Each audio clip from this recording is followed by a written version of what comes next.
Cristo ya fue sacrificada por nosotros. Así es que celebremos la fiesta. Dice, no con la vieja levadura de malicia y de maldad, sino con panes sin levadura. Eso quiere decir, ahí los panes representan, simbolizan nuestra vida. La levadura representa el pecado.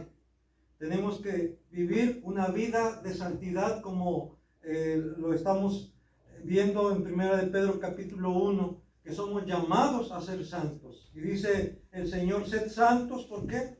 Porque yo soy santo. Ahí está la razón principal, porque dice, si invocáis por Padre aquel que sin acepción de personas, Él juzga según la obra de cada uno, entonces dice, debemos ser santos en toda nuestra manera de vivir, porque Él es santo. Es la mejor manera de celebrar la resurrección de Cristo. Es la mejor manera de celebrar la vida nueva, porque como entonamos hace un momento en un canto, porque vive Él, triunfaré mañana. Porque vive Él, también yo vivo.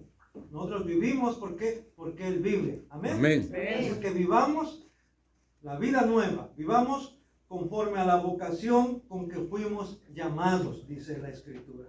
Pueden ocupar su lugar, hermanos, y hoy vamos a continuar con el tema de la resurrección. Y nuestro tema de ahora es la presencia de Jesús resucitado produce resultados evidentes, porque si no, nada más quedaría como información. Hoy no vamos a utilizar el micrófono pequeño, vamos a utilizar nada más este. Y de veras, hermanos, es importante que entendamos que si podemos saber mucho de la Biblia, podemos saber mucho de la historia bíblica, saber muchos textos de memoria, pero si no hay un cambio en nuestra vida, si no hay una transformación en nuestra vida, entonces, ¿de qué nos sirve? Amén. Tiene que haber cambios, transformaciones. Por eso el tema de ahora es bien importante, hermanos. La presencia de Jesús resucitado produce resultados evidentes. O sea, se tiene que ver que hemos nacido de nuevo, se tiene que ver que somos hijos e hijas de Dios. Entonces, aquí vemos en nuestro boletín, por eso es importante a veces que tengan ahí un boletín a la mano para que vayan siguiendo la exposición. Hoy vamos a ver varios pasajes, especialmente por ejemplo, ahí tenemos en Juan 20, 14 al 18, pero conforme vayamos viendo los puntos, vamos a ir haciendo referencia a esos pasajes. Comenzaremos diciendo que dentro de la física hay una ley que dice que a toda acción corresponde una reacción. Dice, pero en sentido opuesto. Y mientras mayor sea la fuerza de acción, mayor será la reacción. Bueno, esto es lo que se le conoce como la tercera ley de Newton. La tercera ley de Newton dice eso, que a toda acción corresponde una reacción. Ahora, dentro del ámbito espiritual, ya lo he dicho yo también esto con mucha insistencia, también hay leyes espirituales. Y dentro de esas leyes espirituales se aplica este principio de la acción y la reacción. En este caso, ¿cómo se aplica? Pues que la acción la ha llevado Dios el Padre, enviando a su Hijo Jesucristo. Juan 3:16 dice, porque de tal manera amó Dios al mundo que ha dado a su Hijo unigénito. Ahí está la acción de parte de Dios, dando a su Hijo unigénito. La acción de parte de Cristo, dando su vida por nosotros en la cruz. La acción del Espíritu Santo, ¿verdad? Dándonos la fe verdadera, la fe que salva, y también convenciéndonos de pecado, redarguyéndonos de pecado y haciendo que pongamos nuestra confianza en Cristo. Es por la obra del Espíritu Santo que esto es posible. Esa es la acción del Dios Trino. Y la reacción, ¿cuál debiera ser? Pues nosotros hemos ya pasado de muerte a vida y por lo tanto, como dice Colosenses 3:1, si pues habéis resucitado con Cristo, ¿qué dice? Buscad las cosas de arriba, donde está Cristo sentado a la diestra de Dios. Entonces, ahí está la evidencia de que hemos resucitado con Cristo, de que tenemos una nueva vida, que ahora estamos buscando principalmente, ¿qué? Las cosas de arriba, las cosas de Dios, las cosas de Cristo. Esa es la evidencia. Y vamos a ver los resultados inmediatos. Y aquí yo dividí este tema en resultados inmediatos y dentro de 8 días vamos a ver los resultados a largo plazo. Hoy vamos a hablar sobre los resultados inmediatos, o sea, qué sucedió en ese día y en los días subsiguientes en que Jesús resucitó. Y para eso vamos a ir ahí a Juan capítulo 20. Vamos a estar, como dije, buscando algunos pasajes bíblicos.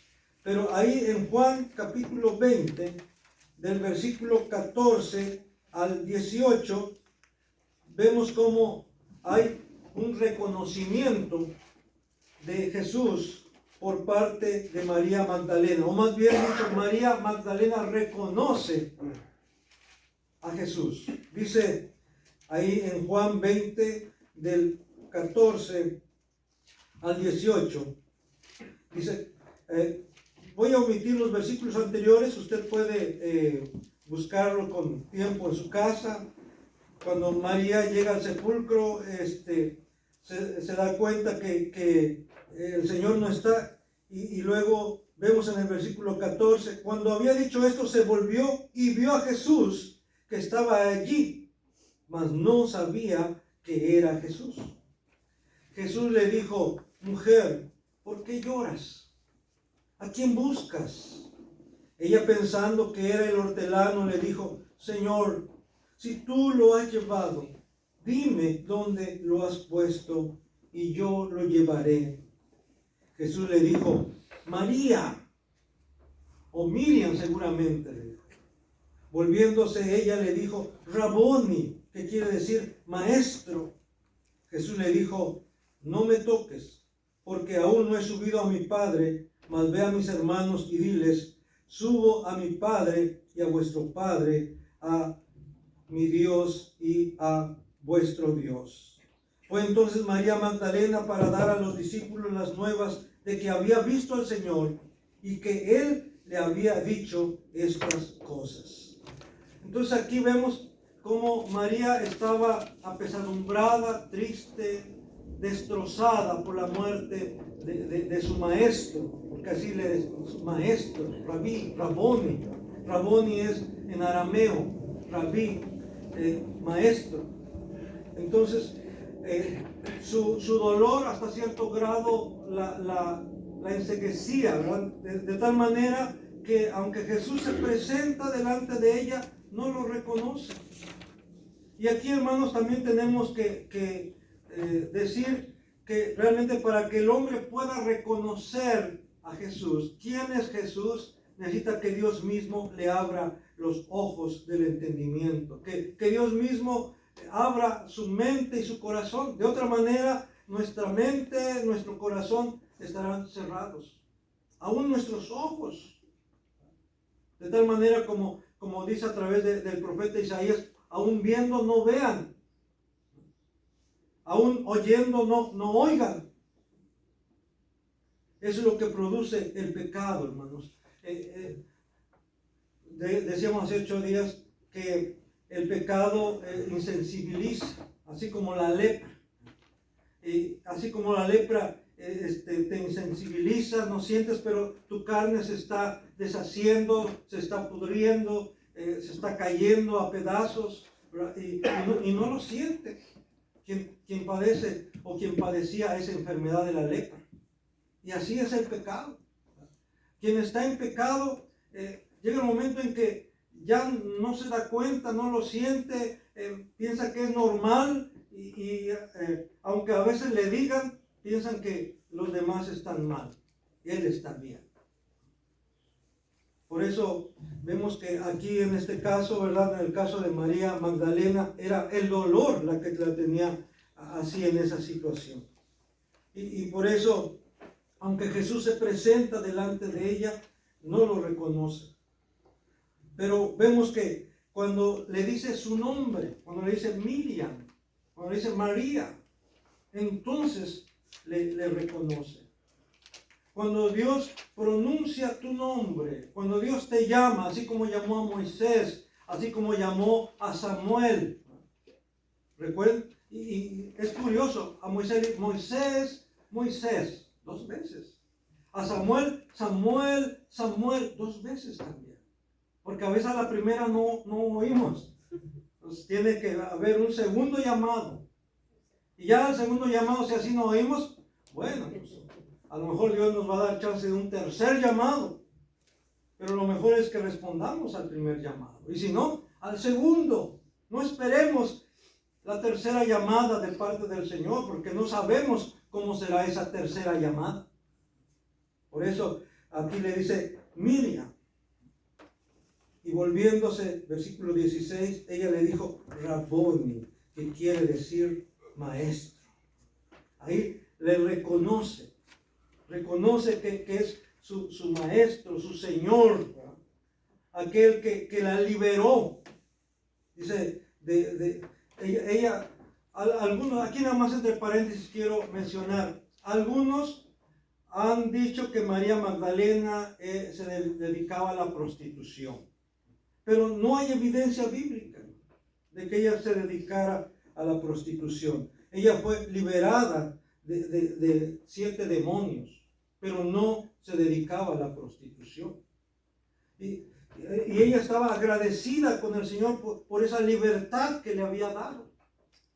Había sido liberada. Y por eso, como ya en la mañana escuchamos en la exposición de nuestra hermana, ella y otras mujeres servían a Jesús de sus bienes. Iban acompañando a Jesús en su ministerio, en la predicación del Evangelio. Iba de aldea en aldea predicando el Evangelio del reino, sanando toda enfermedad y toda dolencia del pueblo. Y ahí había un grupo de mujeres sirviéndole. Y dentro de esas mujeres estaba María Magdalena.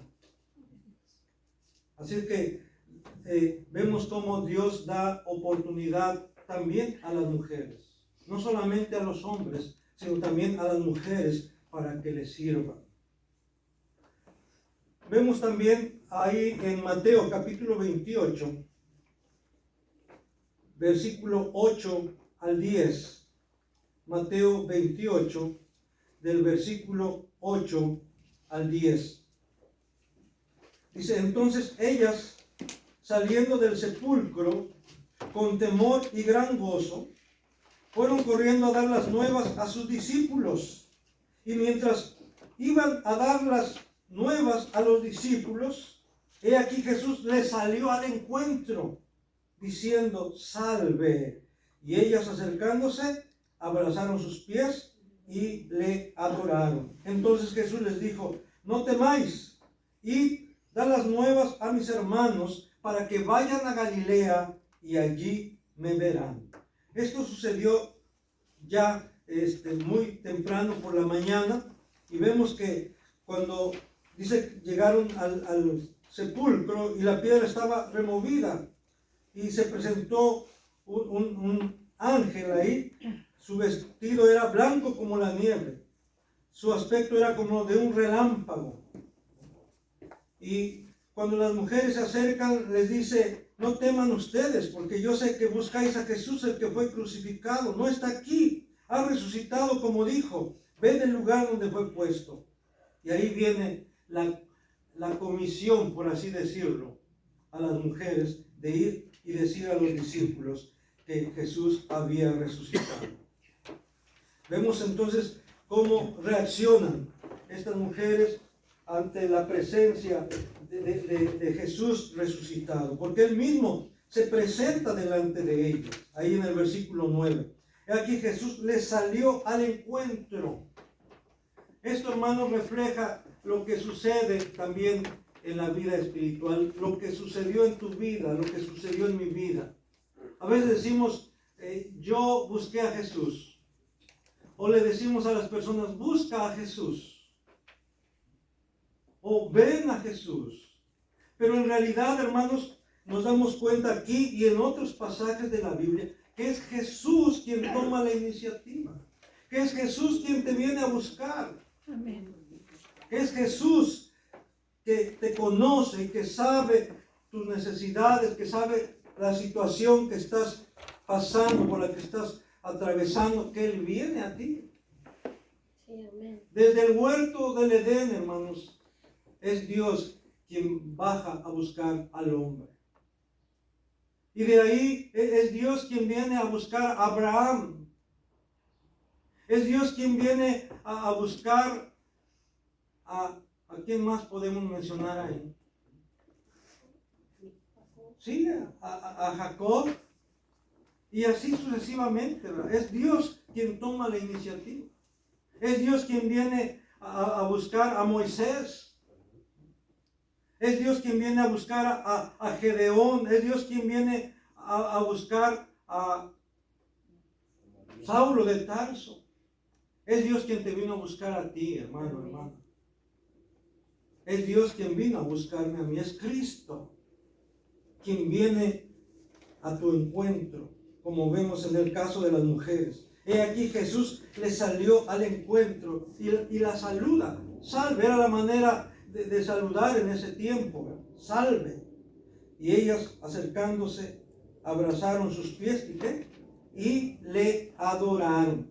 Aquí es también importante ver lo que estas mujeres hicieron. Antes María Magdalena dice que lo ve y quiere abrazarlo, quiere tocarlo. Pero Jesús le dice, no me toques, porque no he subido a mi Dios y a vuestro Dios, no he subido a mi Padre.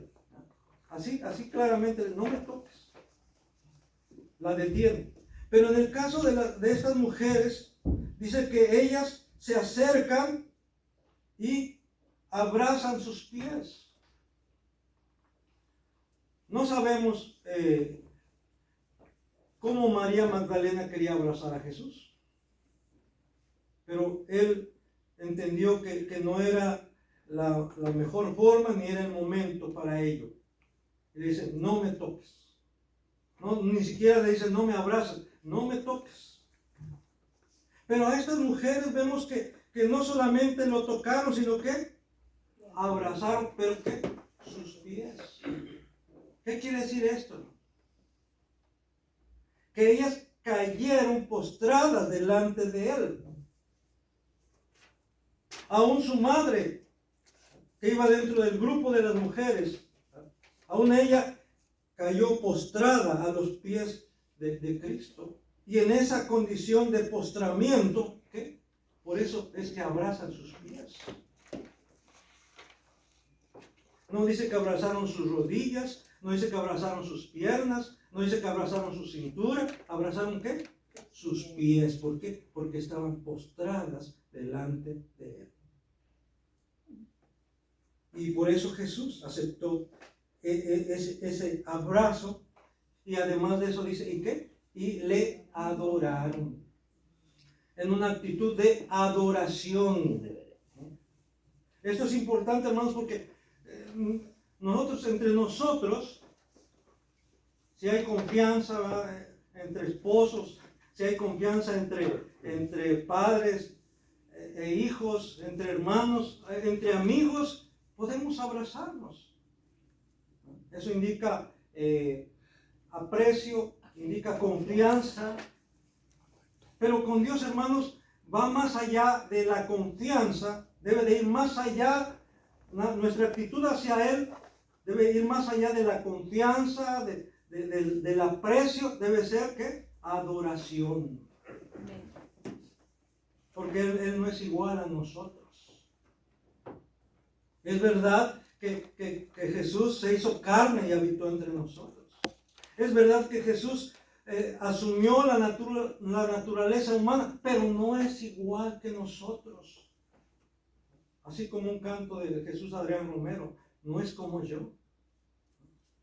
Él no es como yo, Él no es como tú. Él es único. Amén. No hay otro como Él. Y por eso, hermanos, nuestra actitud, por eso nuestra manera de acercarnos a Él debe ser también de una manera especial. ¿En una actitud de qué? De adoración, de gratitud, de amor, pero sobre todo ¿qué?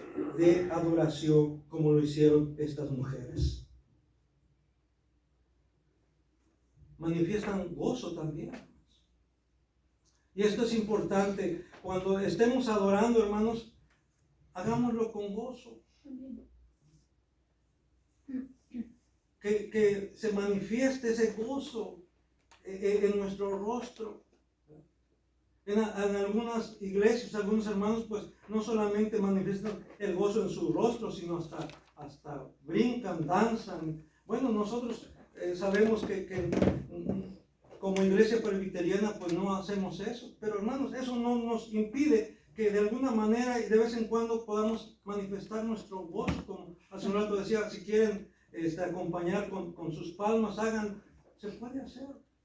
Y ahí, ¿usted por qué no lo hace? Se puede hacer. Alguien dirá, yo aplaudo en mi corazón. Pero sí, si se hace de manera ordenada, se puede hacer, claro que sí. No es un pecado, créanmelo, no es un pecado. Así que es una manera de expresar nuestro gozo. No sé, pero yo creo que usted también cuando entona alguna alabanza o eso, hay alabanzas que de alguna manera tocan nuestro corazón. Puede ser produciendo gozo. O a lo mejor hasta nos dan ganas de llorar, ¿no? Y digan, no estoy llorando de tristeza, estoy llorando de alegría, de gozo. El Señor lo sabe. Amén. Y que no nos dé pena. Entonces, estas mujeres, vemos ahí, dice otra vez, dice, Jesús le salió al encuentro diciendo, salve. Y ellas acercándose, abrazaron sus pies y le adoraron. Pero ya antes vemos que ellas iban gozosas, en el versículo 8. Entonces ellas saliendo del sepulcro con temor y gran gozo, fueron corriendo a dar las nuevas a sus discípulos. Así es que ellas son movidas a la acción al ver que Jesús no estaba. Ni siquiera habían visto a Jesús, pero el saber que Jesús ya no estaba, el haber escuchado que ya no estaba en la tumba, aún sin verlo, ellas estaban gozosas y iban corriendo a dar la noticia a los discípulos. Y como vemos en esa acción, en esa actitud, en esa disposición que ellas tienen de ir a dar la noticia a los discípulos, Jesús mismo les sale al encuentro. Y esto, hermanos, también nos enseña una gran verdad. Que cuando tomamos la iniciativa también de buscar la manera como servir a Dios, como adorar a Dios, Él mismo va a venir a tu encuentro y Él mismo va a fortalecerte, Él mismo va a capacitarte.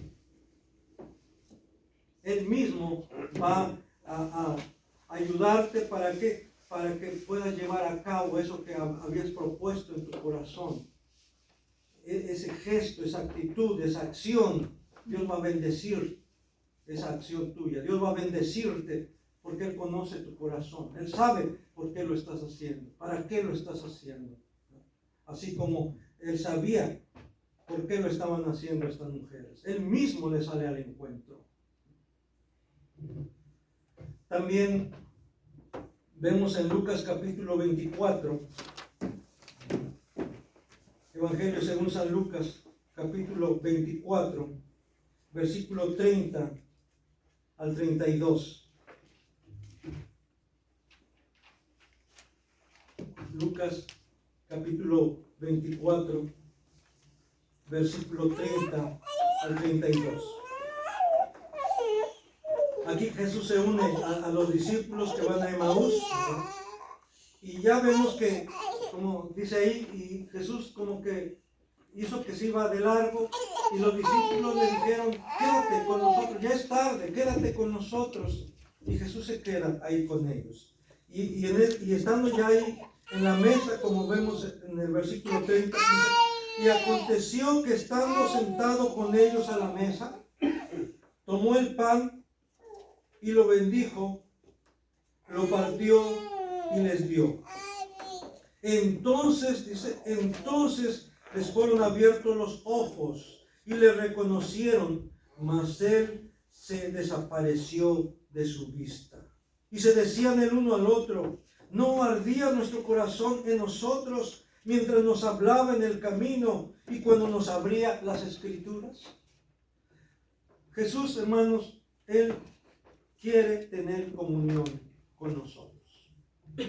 Apocalipsis 3:20 dice, he aquí, yo estoy a la puerta y llamo. Si alguno oyere mi voz y abriere la puerta, que dice, entraré a él, entraré a ella y cenaré con él, cenaré con ella y él y ella ¿qué? Conmigo. Él quiere tener comunión contigo. Él quería tener comunión con esos dos discípulos que iban decepcionados, que iban tristes, ya de regreso a su pueblo, allá a Emaús, y Él se une a ellos. Y aunque Él hace como que se va a pasar de largo, Él está esperando a que le inviten, y eso pasa, lo invitan a quedarse, y Él se queda. Y se sienta con ellos a la mesa, eso indica tener comunión con ellos. Y vemos que Él a la hora de partir el pan, de dar gracias y de partir el pan y dárselos, ¿qué? Le reconocen quién es Él.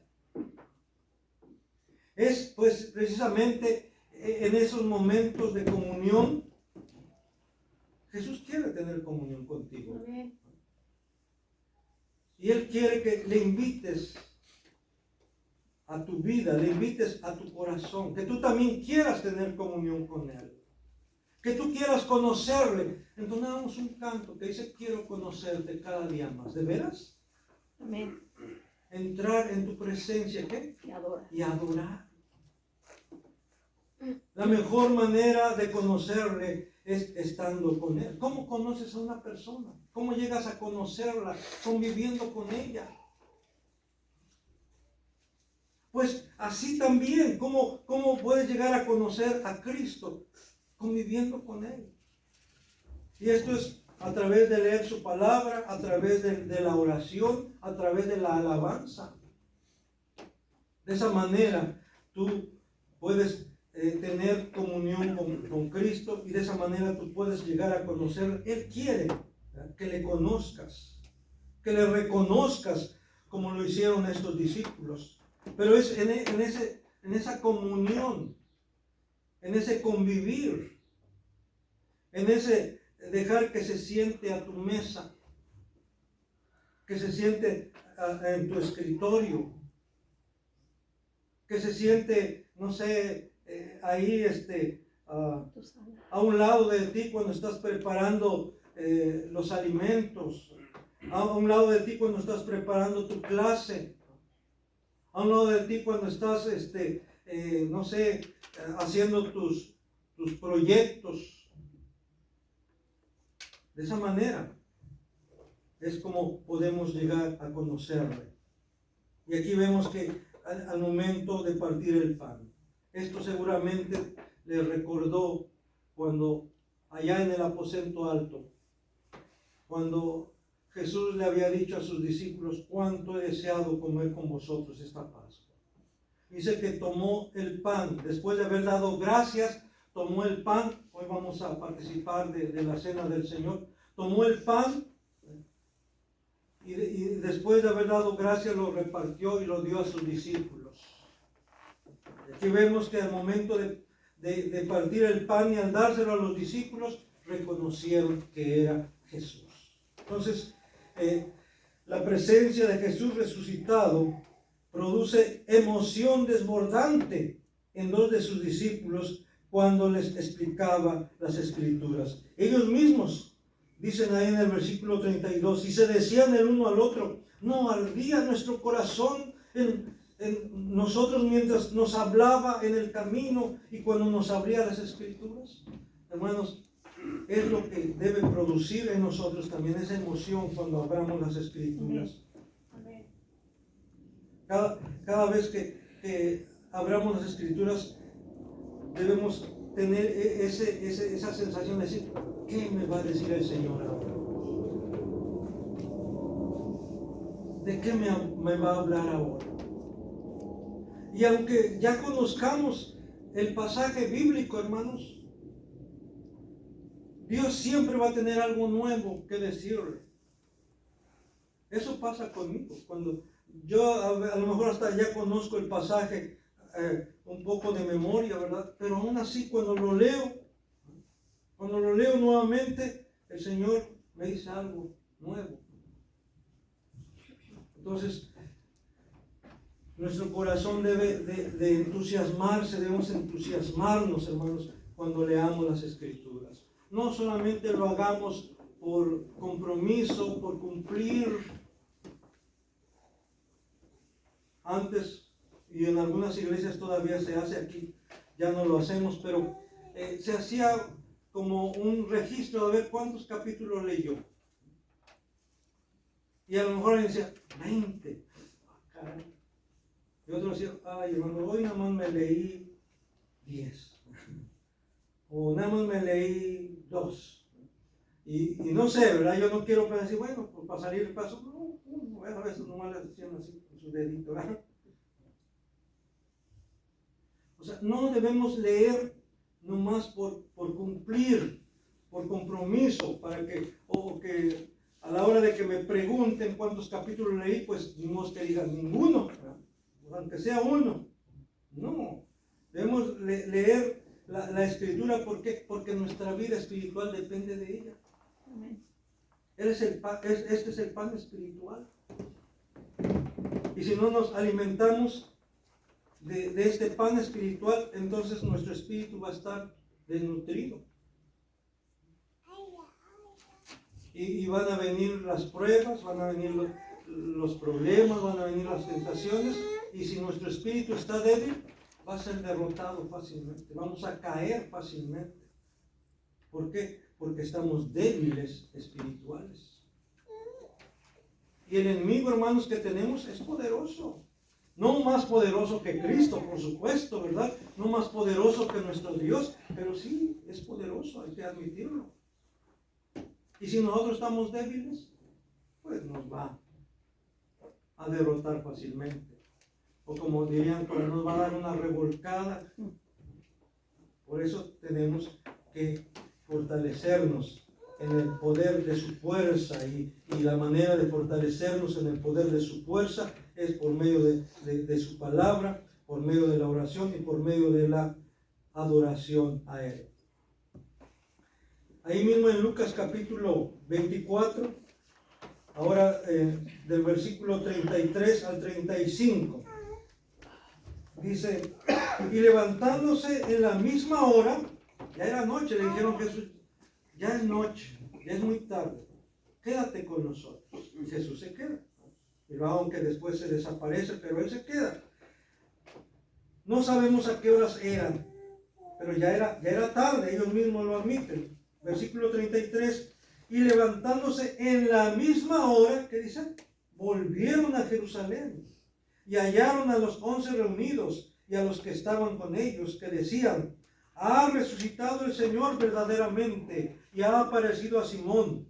Entonces ellos contaban las cosas que les habían acontecido en el camino y cómo le habían reconocido al partir el pan.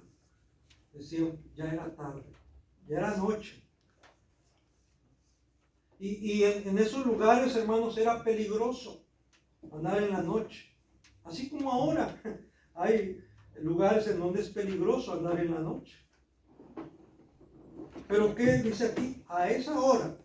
No sabemos a qué horas eran. Si eran las 8, las 9 o las 10. No sabemos. Pero en esa hora, ellos ¿qué hacen?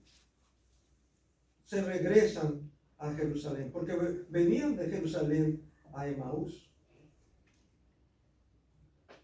volvieron a Jerusalén. Ahí está la clave. Volvieron, o sea, habían salido de ahí y volvieron a Jerusalén y hallaron a los 11 reunidos y a los que estaban con ellos. Entonces vemos que la presencia de Jesús resucitado produce una reacción inmediata de parte de los discípulos. No esperan, dice, bueno, ya ahorita ya es muy noche, mañana madrugamos temprano, para irle a decir a los compañeros, ¿verdad?, que hemos visto a Jesús. No, en ese momento, ellos no sabían si ya Jesús se había presentado a los discípulos que habían quedado en Jerusalén. Pero ellos, hermanos, no podían esperar más. Tenían que irle a decir a los demás discípulos que habían visto a Jesús. Y no importaba la hora, y no importaba la distancia, y no importaban los peligros que había en el camino. En esa misma hora ellos se regresaron. Porque era algo muy importante. Hay cosas importantes que no deben esperar. Y una de esas cosas importantes es precisamente que no debes esperar a tener comunión con Cristo. Que no debes esperar a reconocer a Jesús como tu Señor y Salvador. Porque es cuestión de vida o muerte. Porque dice la Escritura que el que tiene al Hijo, ¿qué? Ya tiene la vida. Pero el que rehúsa creer en el Hijo no verá la vida, sino que la ira de Dios, ¿qué?, está sobre él. Eso es sumamente importante. Es cuestión de vida o muerte. Y no debes dejar que pase más tiempo. Dice la palabra del Señor, ahora es el día aceptable. Ahora es el día de salvación. Ahora. No lo dejes para mañana. No lo dejes para pasado mañana. Hay un dicho por ahí que suena a broma. No dejes para mañana lo que puedas hacer pasado mañana. Ya no dicen no dejes para mañana lo que puedas hacer hoy. No, déjalo para pasado mañana. Hay cosas que no pueden esperar ni para mañana, sino es hoy. Hoy es el día aceptable. Hoy es el día de salvación, dice el Señor. Estos discípulos por eso consideraron que era sumamente importante ir a dar la noticia, a informar a los demás discípulos que Jesús había resucitado, que Jesús estaba vivo, que ellos mismos habían visto a Jesús, que Jesús había tenido comunión con ellos. Eso es dar testimonio, hermanos. Decir lo que Jesús ha hecho en nuestra vida, cómo Él se ha manifestado en nuestra vida. Ahora vamos al Evangelio de Juan, en el capítulo 20. Evangelio según San Juan, capítulo 20, versículos 19 y 20. San Juan 20, versículos 19 y 20. Cuando llegó la noche de aquel mismo día, el primero de la semana, estando las puertas cerradas en el lugar donde los discípulos estaban reunidos por miedo de los judíos, vino Jesús y puesto en medio les dijo, paz a vosotros. Y cuando les hubo dicho esto, les mostró las manos y el costado, y los discípulos se regocijaron viendo al Señor. Esto, hermanos, estaba aconteciendo allá en Jerusalén. Los discípulos, los dos discípulos a Emaús habían salido por la tarde de allá de Jerusalén y estaban llegando ya en la noche a Emaús. Y vean, hermanos, cómo Jesús se presenta a sus discípulos, se presenta allá en Jerusalén también, no al mismo tiempo, pero Jesús tiene ese detalle, esa atención de que no solamente se presenta donde están los 10 o los 11 discípulos, porque probablemente estos dos iban a Emaús eran otros discípulos, pero Jesús en ese sentido no hace distinción. Jesús no es como algunos artistas cristianos, ¿verdad? Que les gusta ir a donde hay más público. Hace muchos años, y no voy a decir el nombre de ese artista, se estaba programando un concierto allá en Yucatán. Y en ese tiempo ese artista era muy famoso, artista cristiano. Y se promovió y se vendieron los boletos para que él se presentara. Pero como no se vendieron los boletos que el artista esperaba, les dijo, yo no voy a presentarme. ¿Por qué? Porque no hay suficiente asistencia. Y no se presentó. ¿Por qué? Porque no había suficiente asistencia para que él se pudiera presentar. Jesús no es así, mi hermano. Jesús dijo, no, estos dos, no, yo nomás con estos, donde hay más, donde hay 11, ahí voy a estar. Esos pues hay que se la sigan, ¿verdad? Él se preocupa y ama tanto a donde están los 10 o los 11 como aquellos dos o como aquel solo que está allá. Él tiene la atención igual a donde están 2,000 o 3,000 reunidos en su nombre que donde están 2 o 3 congregados en su nombre. Amén. La promesa es la misma. Su presencia es la misma. Su amor es el mismo. Y aquí lo vemos. Entonces, vemos cómo la presencia de Jesús resucitado produce regocijo también en los discípulos. Porque ahí lo dice claramente, ¿verdad? En el versículo 20.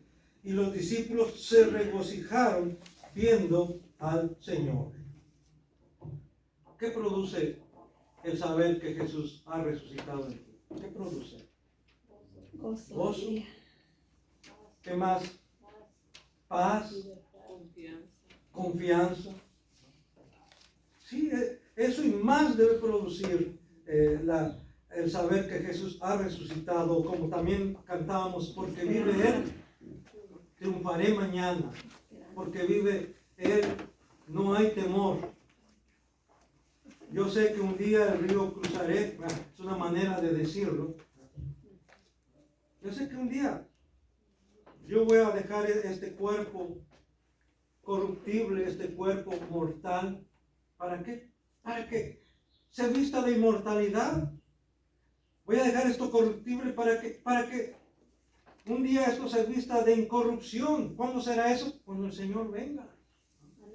Cuando el Señor venga. Esto corruptible se vestirá de incorrupción. Esto mortal se vestirá de inmortalidad. Así es que, hermanos, la muerte nos beneficia. ¿Por qué? Porque al morir, hermanos, dejamos atrás todos nuestros achaques, todas nuestras dolencias, todas nuestras preocupaciones. Y también al morir, al dejar este cuerpo, ya el pecado no tiene ninguna influencia, ya no tendrá ninguna influencia sobre nosotros. Entonces, por eso decía el apóstol Pablo, para mí el vivir es Cristo, ¿qué? Y el morir es ganancia. De veras. Llegar a ese punto, hermanos, de ver la muerte como ganancia, no creo que es tan fácil. Pero eso es evidencia de madurez espiritual, de crecimiento espiritual. Ver la muerte como ganancia, no como pérdida. Claro, para los que quedan, para los que quedamos, cuando alguien muere de nuestros seres queridos, pues sí, sentimos la pérdida, es definitivamente una pérdida.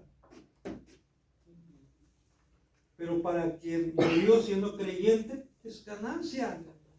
Para el Señor es ganancia, alguien más que está con Él ya, allá, definitivamente. Entonces, veámoslo de esa manera también, hermanos. La muerte del creyente no es pérdida, es ganancia.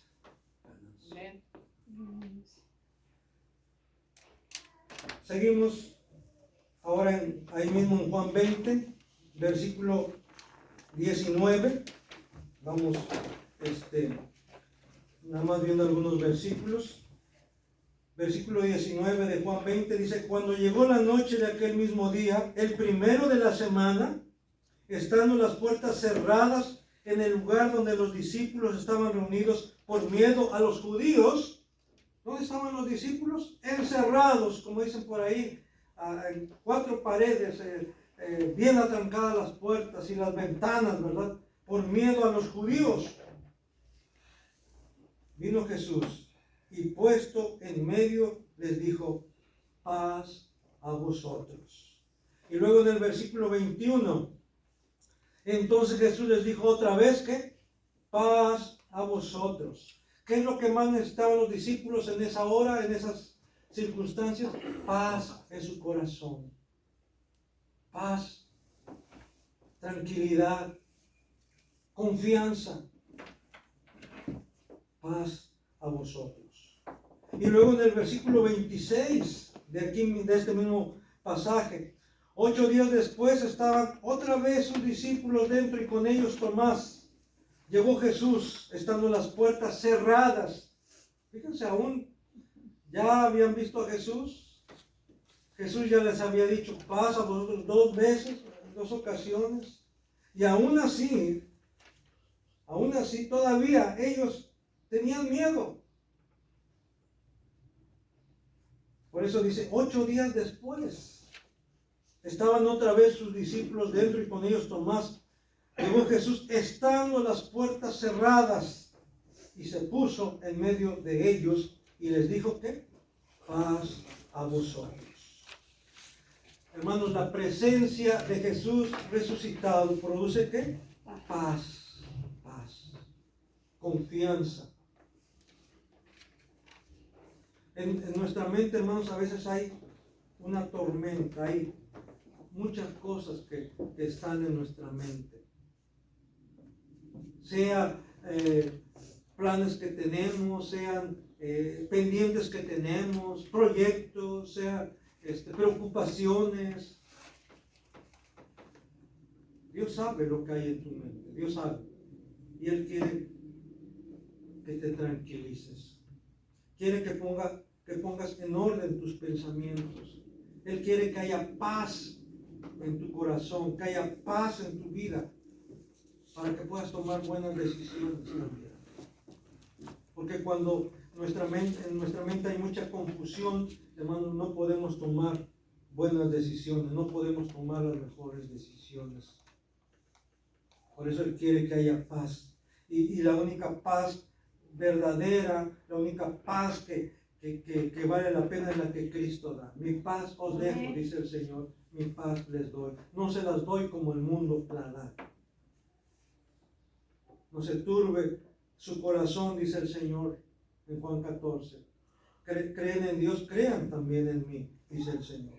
Entonces, la presencia de Cristo resucitado debe producir paz en nosotros. Y ya por último, hermanos, ahí mismo en Juan capítulo 20, versículo 26 al 29, dice: 8 días después estaban otra vez sus discípulos dentro y con ellos Tomás. Llegó Jesús estando las puertas cerradas y se puso en medio y les dijo: paz a vosotros. Luego dijo a Tomás, porque la primera vez Tomás no estaba. 8 días antes Tomás no estaba. Y entonces dice, luego le dijo a Tomás: pon aquí tu dedo y mira mis manos, y acerca tu mano y métela en mi costado, y no seas incrédulo, sino creyente. Entonces Tomás respondió y le dijo: Señor mío y Dios mío. Jesús le dijo: porque me has visto, Tomás, ¿creíste? Bienaventurados los que no vieron y creyeron. Hermanos, Tomás, él había dicho, aunque los discípulos hemos visto al Señor, Él estuvo aquí en medio de nosotros. Él dijo: no, pues sí, mientras yo no lo vea, yo no voy a creer.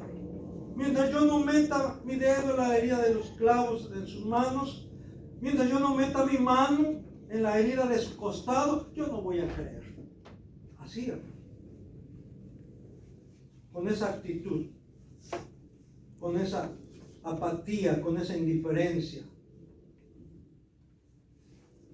Y por eso Jesús, hermanos, sabiendo cómo era Tomás, sabiendo lo que había en su corazón, el Señor condesciende.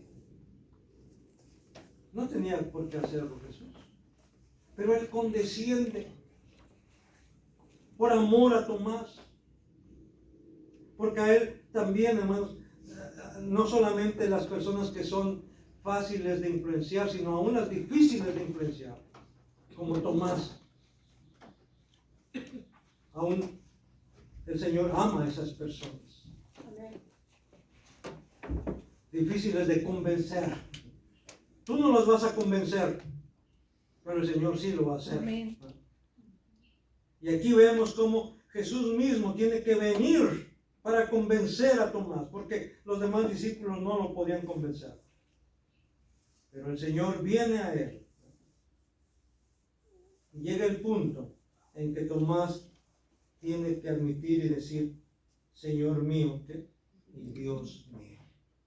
Señor mío y Dios mío. Hermanos, esto nos indica entonces que nosotros, por más que a veces hagamos, hablemos, digamos, no vamos a convencer a las personas. Si Pedro no pudo convencer a Tomás, si Juan no pudo convencer a Tomás, ¿usted cree que sí? ¿Usted cree que usted sí podría? No. Yo no sé cómo se llame aquel o aquella persona a la que usted le ha estado hablando. Y llega el momento en que dice, ya no sé qué hacer. Pues sabe que siga hablando, pero ore a Dios para que sea Dios quien lo convenza. No usted no lo va a convencer, usted no la va a convencer. Es Cristo quien lo va a convencer. Amén. Él es especialista en eso, hermano. Gloria a Dios. Y por último, hermanos, Romanos 8:11 dice, y si el espíritu de aquel que levantó de los muertos a Jesús mora en vosotros, ¿quién dice amén? Amén. Entonces, el que levantó de los muertos a Cristo Jesús, vivificará también vuestros cuerpos mortales por su espíritu que mora en vosotros. Esa es una realidad, hermano. Amén. Dice, si ya tenemos el Espíritu de Cristo, el Espíritu de Dios, ese Espíritu que levantó a Cristo de entre los muertos, esa es la mejor garantía que un día también Dios te va a levantar de entre los muertos. ¿Por qué? Porque Él ya ha puesto su Espíritu en ti. Y ese Espíritu es el Espíritu de vida, es el Espíritu de poder, es el Espíritu de resurrección. Y entonces, si ese Espíritu ya está morando en ti, el poder de la resurrección ya está en ti, mi hermano, ya está en ti, mi hermano. Amén. Debes tener esa seguridad Gloria a Dios. de que aunque un día seamos sepultados o cremados, no sé, ¿verdad? ¿Qué vayan a hacer con tu cuerpo? No sé qué vayan a hacer con mi cuerpo. Eso es lo de menos. Lo importante es que un día yo voy a ser levantado, transformado, incorruptible. ¿Por qué? Porque ya el espíritu de incorrupción, porque el espíritu de vida, el espíritu de vida eterna ya está en mí, ya está en ti. Voy a leer nuevamente Romanos 8:11. Y si el espíritu de aquel que levantó de los muertos a Jesús mora en vosotros, el que levantó de los muertos a Cristo Jesús, dice, vivificará también vuestros cuerpos mortales por su espíritu que ya mora en ustedes. Amén. Amén. Amén, hermanos. Así es. Lo declara el Señor Amén. en su palabra y esto es verdad. Amén. Amén.